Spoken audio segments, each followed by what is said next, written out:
ದೆಪ್ಕೊಂಡು ಹೊಂಟೋದ್ಲು.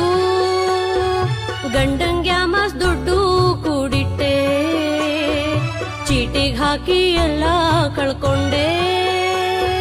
ಚೀಟಿ ಹಾಕೋ ತಪ್ಪೇನಿಲ್ಲ, ಅಂದರಲ್ಲಿ ಅರ್ಥ ಇಲ್ಲ. ಗಂಡನ್ ಜೇಬಿ ಕತ್ರಿ ಹಾಕಿ ದುಡ್ಡು ಪೀಕಿದ್ದೆ, ಮನೆ ಖರ್ಚಿನ ದುಡ್ಡಿನಲ್ಲಿ ಸೇವಿಂಗ್ಸ್ ಮಾಡಿದ್ದೆ. ತವರು ಮನೆಯ ಬಾಗಿನ ದುಡ್ಡನ್ನು ಕೂಡಿಟ್ಟುಕೊಂಡಿದ್ದೆ. ಕೂಡಿಟ್ಟ ದುಡ್ಡೆಲ್ಲ ಚೀಟಿಗೆ ಹಾಕಿದೆ, ಕಾಸಿನ ಸರ ಮಾಡಿಸಿಕೊಳ್ಳೋ ಕನಸು ಕಂಡಿದ್ದೆ. ಗಂಡ ಮಕ್ಳಿಗೆ ಮಾಡಿಸಿ ದುಡ್ಡು ಮಾಡಬಾರ್ದು, ಬೇಬಿ ಆಂಟಿ ಅಂತೋ